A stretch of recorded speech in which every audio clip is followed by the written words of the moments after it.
Hello, this has been about 14 years I completed my engineering and now I am in the field of data science. So I thought it's very prominent topic for many of the engineers in this world to understand how this data science is important to engineering, and also it is important to help them how they can transition their career from engineering technology to data science, and also they can mingle this data science concept with their existing engineering ones. So let us talk about it in more detail. So the agenda would be, first of all, I would like to explain my journey from an engineer to a data scientist. Then coming to the motivation of data science, why at all data science is required. Then we will be also defining data science, its nitty-gritties, then business application. We are going to also see a use case coming from a manufacturing production industry which pertains to the predictive maintenance, then followed by the at the end conclusion. So let us start with my learning journey, and I'm very excited to reveal this how I traveled across the learning scenarios. So I started with, of course, as everybody does, is the schooling as well as the graduation. In the year 2004, I completed schooling from Hindi medium school, followed by joining Shankaracharya Engineering College as a mechanical engineer in Bhilai, Chhattisgarh. And I am still proud to be a mechanical engineer because it has helped me hone my skill, the technical expertise, the industrial engineering, the industrial economics, everything I gained from this mechanical engineering education. And I still am proud of it. But the learning curve was not that steep enough. What happened was I started learning more about the mechanical engineering when actually I started teaching it. So I joined a lecturer as a lecturer in one of the prestigious engineering institution. Having completed 1 year there, I thought to move to industrial experiments. So I joined Tata Projects Limited and served there for about 4.5 years. And I did their project management, the site construction, as well as along with my work experience, I involved myself in the CAT preparation, which most of us do after joining the job. I was fortunate enough to fetch a very great prestigious institution seat, that is Indian Institute of Science, and I pursued my master's in analytics. And actually the learning curve became even steeper and steeper. That's where I draw a S curve here. So my learning was even stronger when I joined Masters of Analytics in Indian Institute of Science in the year 2013. 2015, I passed out, and then I was fortunate enough to join Infosys as my full-time employer and Valenker Education as my part-time employer as visiting faculty. Therein, I used to teach the economics, finance, statistics, analytics. At Infosys, I was primarily involved for credit risk modeling and also recruitment and training of the students or the new joiners. In the year 2017, that's where I draw a line. In the year 2017, I was fortunate enough to again come back to my alma mater, which is again Indian Institute of Science, and I pursued PhD in econometrics, whereby I also learned authorship, writing some of the good papers, and also I also became the reviewer of several journals. In the year 2021 and towards end, I plan to quit Infosys, and then in the year 2022, I was again fortunate enough to join one of the global systemic French bank, which is a Societe Generale. This bank has given me a lot of exposure to actually deploy all my statistical and analytical learning on a day-to-day life, wherein I am responsible for validating and reviewing the models, the credit risk models. Important thing to highlight if I go back is this. What I learned from this journey. When I did my engineering and joined Tata Projects as an organization, as my employer, what happened and what I realize as of now would be, I learned mechanical engineering, but I did less of engineering and more of Excel. So that's where there was a mismatch between the academic curriculum and the professional curriculum. Then what happened? What after my masters? In masters, I learned analytics. After masters, when I joined my organization as a professional into the professional world, I did really analytics. So what I did is what I learned. In other way, what I learned is what I did. So that's where I differentiate a master's program from a graduate, from an undergraduate program. So the learning journey still continues, and in fact it is still continuing. So I would like to talk about some more details how I transition. This is all about how I transition from an engineer to a data science career. So allow me to talk more about the data science. Even before that, talking about the data science, let me start with the motivation of the data science. Why at all we need in industry the data science? Where are the application? So let us start with a very basic example considering an industry, and it could be any like manufacturing industry, service industry, banking, anything. Typically, it takes man, money, machine, material as input, and it produces primarily two types of output. It could be either goods or in the form of services, right? In this process, there are various challenges faced by the industry during its operations and production of the goods and services. And what are they? They are, when we talk about manpower, it includes the challenges include pertaining to recruitment, allocation, compensation, scheduling. Similarly, for material planning, plant and machinery, site selection, layout planning, and of course, money, which is the finance part, is always a challenge. The source of financing, ROI optimization, payback computation, cash flow planning. So these are the various challenges. Who would solve them? Of course, without data science also this used to be solved, but may not be as objective as it is today after flow of the data that we have. So to solve these business problems, business analytics is an objective, data-driven and quantitative approach that actually generates optimal solution which help business make a better and prudent decision for the better efficiency of their operations. So that's where we do use these jargons of data science, analytics, statistics interchangeably in the coming slides.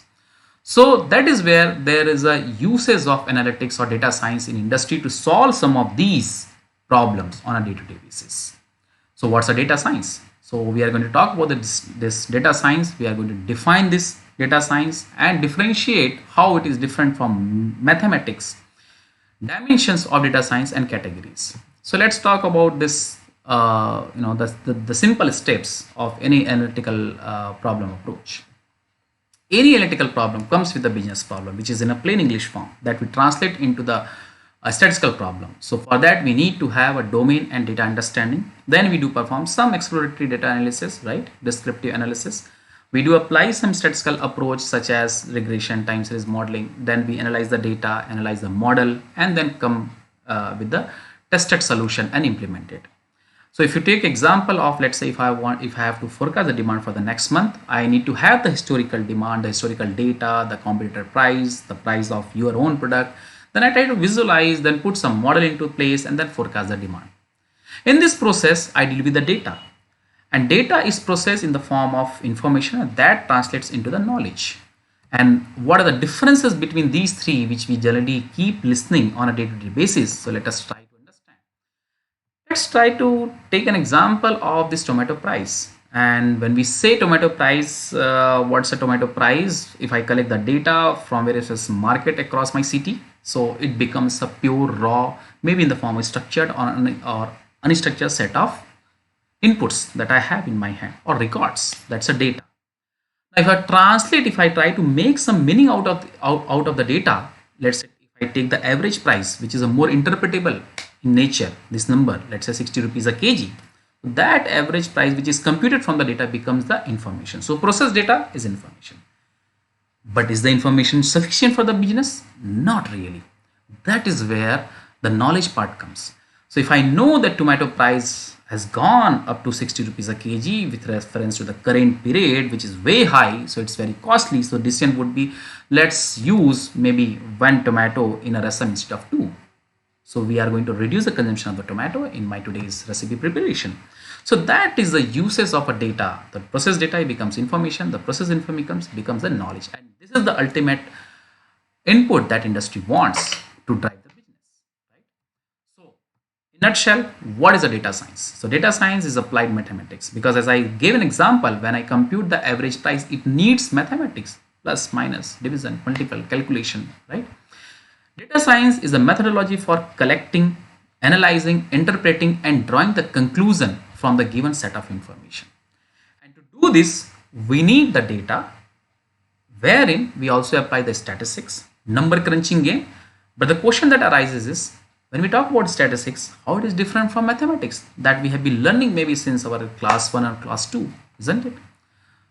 So the differentiation between the statistics and mathematics, statistics being a core of the data science, let us see what is the difference between statistics and mathematics. Again, from engineering example, I think in the first year most of us study the basic mechanical engineering or the thermodynamics, right? So what is there in front of the screen? We have a vessel, a burner, and the temperature, the thermometer. And there's a piston cylinder, right? And there's a gas involved. And considering that the pressure is constant inside this, as we heat up the gas, we transfer the heat. The temperature increases. As the temperature increases, piston goes up. That implies the volume increases. This law is known as, yes, this law is known as the Charles law. At constant pressure, volume is directly proportional to the temperature. So ideally, as my volume increases in a linear fashion, the temperature should also increase. This kind of exact linear relationship I expect. But go back and do an experiment. Do this simple setup. Is it going to hold true? Not really. I personally did so. So in a laboratory framework, this is what happens. You would see some scattered plot around it. It may not fall in the exact straight line, but there are some error components to it. And this error, of course, arises because of the natural phenomena. So there's always a difference between the expectation and the experiment, right? So it is this error component that statistics try to capture using the data.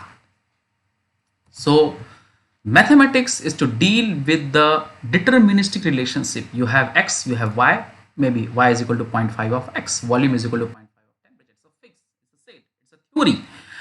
Wherein when we talk about the real world example, the real world scenario wherein multiple factors affect your experiment and the results, that becomes a probabilistic approach, which is a reality of today's nature, right? So statistics deals with the data, the variable, by capturing the randomness in the data. That is where we need the statistics, because we deal with the real world problem. Of course, we do use math to solve statistical problem. That's where statistics is also considered applied mathematics, right? In fact, let me also try to remind you of some hazy plot, very beautiful plots that we used to have. In fact, this used to be one of my favorite plots to solve many thermodynamics and IC engine problems. Enthalpy versus entropy, right? It is the HS plot. In fact, these plots are drawn based on the experiments. There was new theory that existed to come up with this plot. Of course, there is a relationship, but this relationship is discovered after experimentation, right? So that's where some of the basic applications of statistics we have seen already, maybe in our past, right?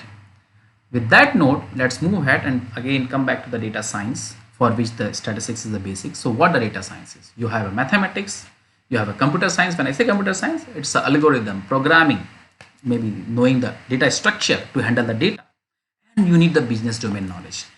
In order to solve any business problem, you need the domain understanding. You cannot go ahead just with the data blindly and solve any biotech problem if you don't belong to the biology field, right? So that is where the domain understanding, domain including the manufacturing, banking, IT, consulting, healthcare is very much essential. Okay, so let's talk about what are the categories of data science or analytics. So there are three categories, starting with the descriptive, wherein we describe the data using its central tendency, dispersion in the data. You visualize the plot, you visualize the data using the plots. So that's where descriptive statistics. Then we have the predictive analytics. Predictive means we are trying to foresee or predict something based on the available inputs, such as maybe predicting the product demand of any product for a manufacturer. The example that we have seen of late. Prescriptive analytics, this also pertains to the operation research, we call it, wherein we try to prescribe based on whatever has happened to maximize my benefit in the future. I want to prescribe. So these are the different dimensions or categories of analytics, right? And if I talk about this descriptive, predictive, prescriptive, everything can be dealt with a very simple vanilla example. When we talk about descriptive, it is something to do with what has happened. Predictive means what may happen. Prescriptive means if at all this is going to happen, what is the decision I am going to take to sustain in that scenario in future. So end of the day, this is how data science or different categories of data science or analytics help us or help business make efficient decision, right? Considering this, we have now learned what the data science is, how it is different from mathematics, and what are the different dimensions and categories of analytics or data science. Let us try to see some of the business application of data science or analytics, right? Primarily, I have divided them into the four categories. One being the manufacturing analytics, which is one of my most favorite fields. Then followed by operations analytics, customer and marketing, and risk and compliance, where I work for the bank, right? So mostly these days, the organizations have become the data-driven ones. That means they need data to make decisions, right?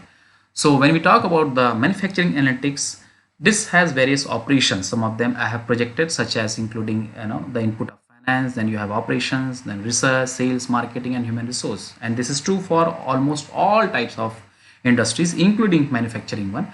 When we talk about the cost minimization, wherein I have to reduce the waste, I have to deliver the value added analysis, I have to validate services, I have to increase the overall plant efficiency, I have to reduce the downtime for the plant, I have to maintain the production quality at a lower at a very least cost. So these are some of the dimensions wherein data science is very much applicable for manufacturing industries. Similarly, for customer and marketing, these days you would have seen many examples of targeted customer marketing, right? So in drawing the insight from the customer, you submit the review. Based on that, they try to draw some insights for your profiling, and they try to understand where all they can make the maximum profit out of the selling which kind of product: social analytics, web analytics, loyalty analytics. Similarly, in operations analytics, that includes the claim analytics, the billing, payment collection, the call center analysis, the predictive fault maintenance. So all that come under the operations analytics. Some of them also is a part of any manufacturing or production industry. Then coming to the banking scenario, which pertains to the risk and compliance analytics, such as credit and market risk analytics. You have model endorsement, stress testing, the fraud analytics. So these are the different applications and business need of data science. Let's take very simple example before we move ahead, since we have seen so many applications. So that's where we say that analytics is actually driving the business. For every decision making, analytics is important. That's why we say that analytics is actually driver for the business. So let's pick up very simple example, and we'll try to illustrate using this plot what kind of business application we can see for data science, considering a typical example of any maintenance in manufacturing industry. So let's say a machine has been learning. So you have y-axis as a machine health and x-axis as a time. So at the time of, there is always a wear and tear over a period of time. That's where health is shown to be kind of deteriorating over a period of time. Once the failure occurs, you put in the maintenance activity, which is a reactive in nature, break fix approach. This is what typically has been being done across industries over the years. But this method is actually crippling and expensive consequences. This actually breaks the customer's trust also, right? So this is not something which these days we do and should not be done also, which is a reactive maintenance. If you talk about addressing the solution to it, is a preventive maintenance. Obviously, before failure even, you have a regular schedule to prevent the failure. Maybe every 1 year you go and do the maintenance, the next year again you do the maintenance, so that the health is restored and the machine will run for a longer time. But what if you have this schedule for every 1 year, but what if the machine could have run for another 1 more year? So that's where the gap from where you put the maintenance and from where actually should have put the maintenance, there's a difference. So you lost this much time of machine utilization and you put the maintenance. So that's where you may incur the extra cost because of the advance maintenance. Of course, your machine is safe, but you have incurred extra costs unnecessarily. You would have saved it. So what could be the in-between solution? Just before the failure, if you maintain the machine, it will run. So there's the optimal utilization. So instead of having a regular schedule, maybe after every 1 year or every 2 year, quarterly, annual, you could have predicted the failure time. Let's say if you know the failure time is going to be somewhere like this and you maintain it, you come to the maintenance just before it. Maybe after 2 years you see that there's going to be the failure. If you come for the maintenance even before the failure, maybe a month or 2 months ago, your machine is not going to fail, it is going to sustain, and also you increase the period, the time period for the machine health, save the cost. So that's where knowing when the machine is going to fail actually maximizes the utility life of the machine, and thus optimal utilization of your resources, not just for the machine but also for the maintenance resources, because for maintenance you need the tools, tackling equipments, the travel, the transport and deployment of the personnel if at all machine is at the client's location. The crux here lies in knowing when is going to fail, whether it is going to fail and when is going to fail. And that's where we need the predictive analytics. You need to predict when and which machine is going to fail, right? That's where we'll talk about we'll talk about a simple use case of predictive maintenance. Now this use case is built using a sample data of a big turbine manufacturing firm, and we are going to talk about this use case under the three categories, the three step. One is what is the problem, what is the solution approach, and what we gained out of solving this problem. So the turbine maintenance use case, you can read through the slide, but let me try to summarize this slide in a very succinct way. This is a turbine manufacturer, namely Global Engines. Some fiction name I have added, for example, right? Now they want to predict the failure of its turbine, and so that they can plan their maintenance and save the cost, not just cost but also prevent their machine to fail. So the idea lies in understanding whether it is going to fail and do I need to go for the maintenance of this turbine or not. So that's where the problem statement is. So if they do the reactive maintenance, we have understood that it will break the customer trust, a lot of complaint may happen and you will incur costs. Preventive maintenance, good, but it's a suboptimal. So what's the best solution? You predict when it's going to fail, and before that you go and do the maintenance job. So that's the predictive maintenance. So for that we need the data. As I said, whenever we talk about any analytics solution to any problem statement, everything starts with the domain and data understanding.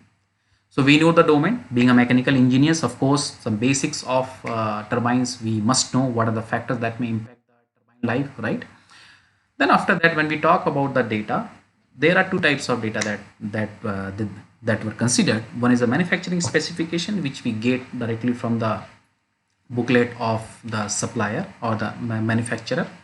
Then the operations information, which include the information from the sensor, such as under which circumstances the turbine is running. For example, what's the temperature of the fluid, the pressure, the viscosity, humidity, load, density, velocity of the fluid which is flowing to the turbine, all that, right?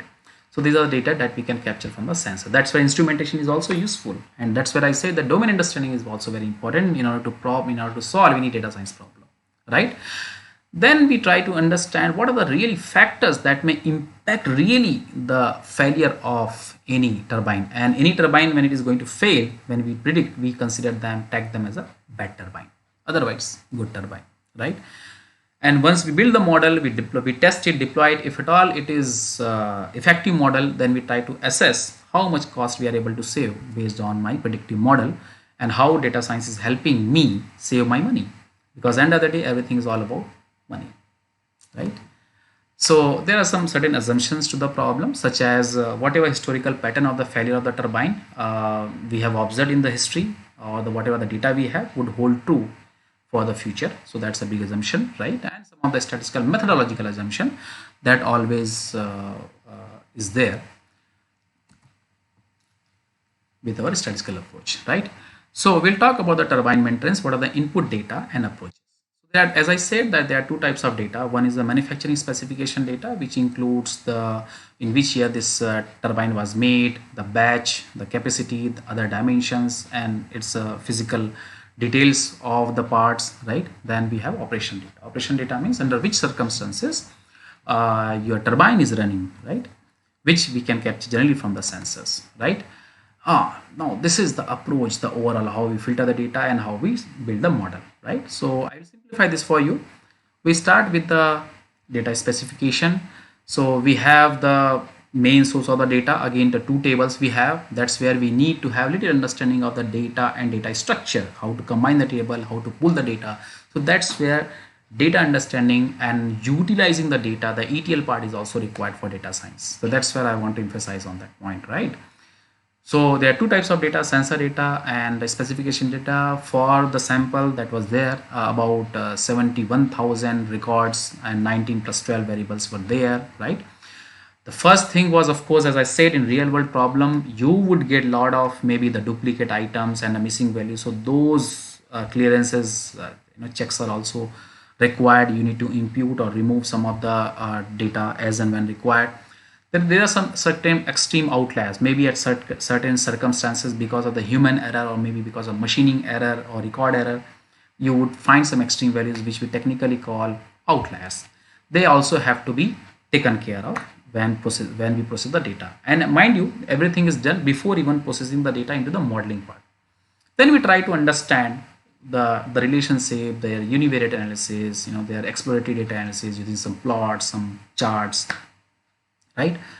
Then we try to select some of the potential variables which can impact my failure of the model, and there are some technical ways to identify what are the what are the factors which impact my output variable, which is the failure of the turbine.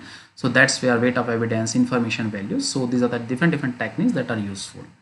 Then there are always there are also techniques to actually balance the data. If at all you have data which is imbalanced, that means in the history you have very less of failed turbines, and lot of good turbines, which ideally should be the case, and this ideally is the case for this case study. So that's where you need to balance the data, because otherwise your model will be biased, right? So that's where you balance the data using different techniques, such as SMOT is one of them. Then you come up with different types of models. In this case, since it's a classification model, we are having option of using either logistic regression, decision tree, or random forest. Based on their performance, we select the model and we try to predict, okay, this is the probability of a turbine being failed in future, so go and maintain the turbine, and we try to analyze. So if you do so, if you make such decisions, what is the benefit out of it, right? So this is the model performance. We have three different models, and there are different performance parameters are there. So at different parameters, models are performing differently, and we try to select the model which generates the best accuracy. In this case, we see that logistic regression model kind of generates a good accuracy consistently, and that's where we select this model. And what we see, what is the ultimate benefit of this modeling approach? Now we are able to pinpoint with a confidence that this is the turbine which is going to fail and this is the turbine which is not going to fail.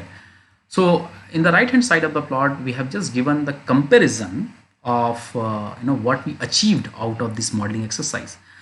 So if you look at the case wherein we go and do the maintenance without the model, so there used to be the cases wherein you have about 92% of the good turbine and 7% is the failure, about 7.7% the failure, because you could not do the maintenance of the turbine which is going to fail, but you are doing the maintenance of the turbine which is not failing. So that's where there's a high chance of failure. That's why 7.7% is the failure of the turbine, which is still a good number for any manufacturing firm.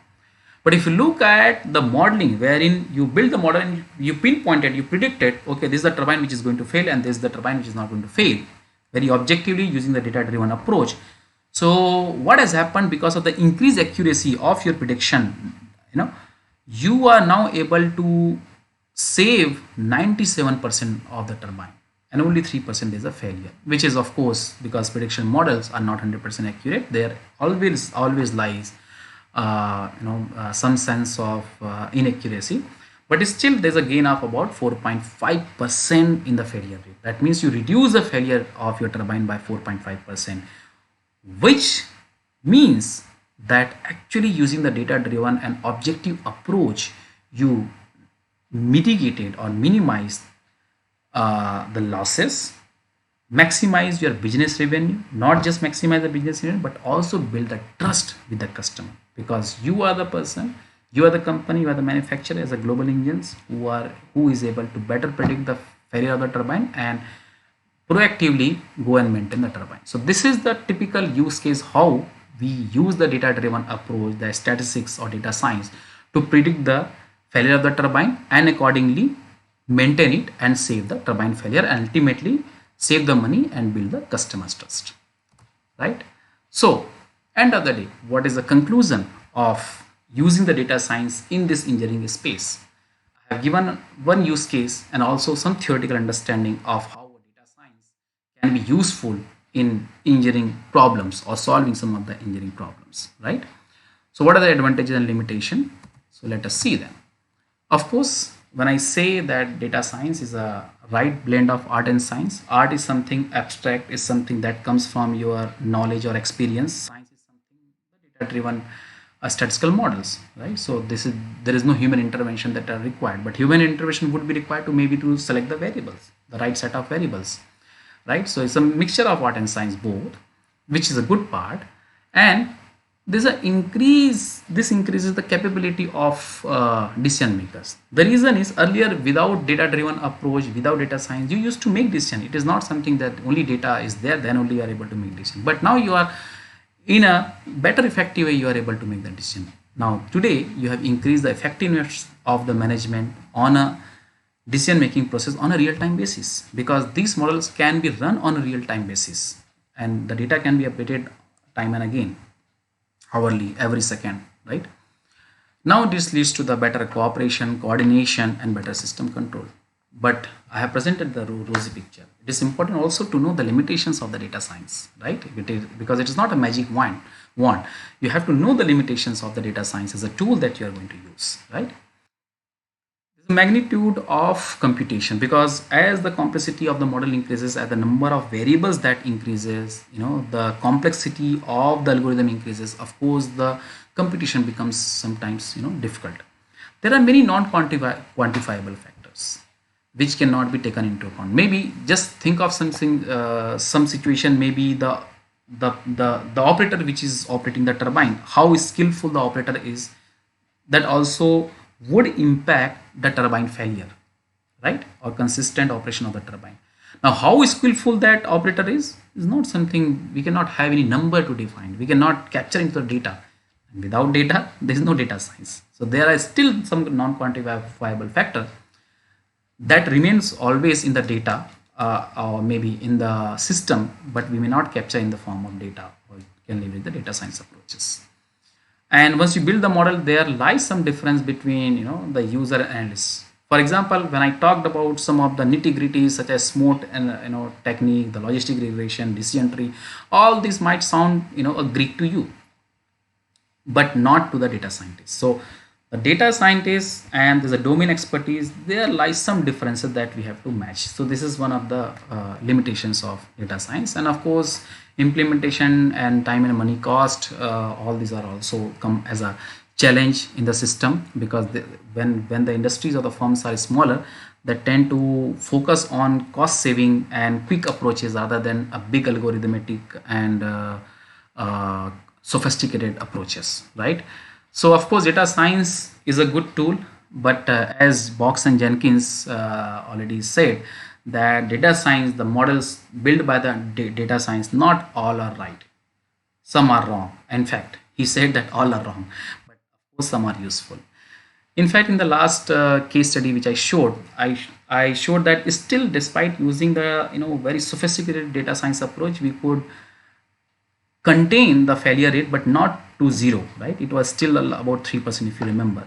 So of course this is useful. It may not be accurate, but this is useful. That's where the good sign or the good thing about the data. Now at the end, these are some quick reference book for the reading materials. If at all you want to add or switch your career to data science from an engineering field, or maybe you want to add data science knowledge to your engineering field, of course these all would be useful. It's very important. When I was showing the dimensions of data science, I pointed out that there's a computer science or an algorithm or tools that are required. So these are some of the tools Time and again this tool keep updating, and maybe new tools also may emerge, but these days most popularly being the R, the the SAS, Spark, SPSS. So they are, Python. So these are so there are many such tools which help program and execute the data science problem and come with the solution. Right now towards end, my favorite slide is going to come, because when I look back, I ask myself, is data science really new? Didn't we know it before this? I realize subconsciously we knew. Some of the examples could be, of course, we have used some of the techniques of data science, which is technically known as estimation. When we try to decide, I have to take admission for MBA, maybe X college, Z college, Y college, I have to see to ROI. What is the fees of the college? What is the package that I'll be getting? So ROI in estimation we do using the numbers, right, at the back of the mind. Estimating the hours to reach college. When we start from home, we have some estimation. Maybe it may take half an hour or 1 hour depending on the traffic situation, because we might have traveled maybe hundreds of times, and based on that experience we try to estimate internally that this much could be the estimated time given the traffic situation. So this estimation is also part of data science. We always try to predict after appearing for examination, however good or bad is, but given the study hours and the complexity of the examination question, we predict this much CGPA is something I may score. So this prediction is also something we have done. In fact, we have been doing, right, which is also part of data science. Forecasting, since our childhood we have been listening to something called weather forecast, those temperatures, humidity and all that, right? So this is also possible because of the data science approach. So point to tell that the data science, something that knowingly and unknowingly it is there in our life. We have been using it, maybe subconsciously, maybe we may not have given the term as a data science or statistics, but we have been using it, right? So the good thing is, and what I would like all of you to take home from this presentation would be, data science is not something new, but however evolving. There are a lot to learn about it, and so let's try to understand and dive into it more and more, and let's try to, with this knowledge, let's try to make the life better for self and for our society. Thank you. For any feedback, questions or discussion, you can contact me on LinkedIn, Swapnil Soni ISC. Thank you and all the best.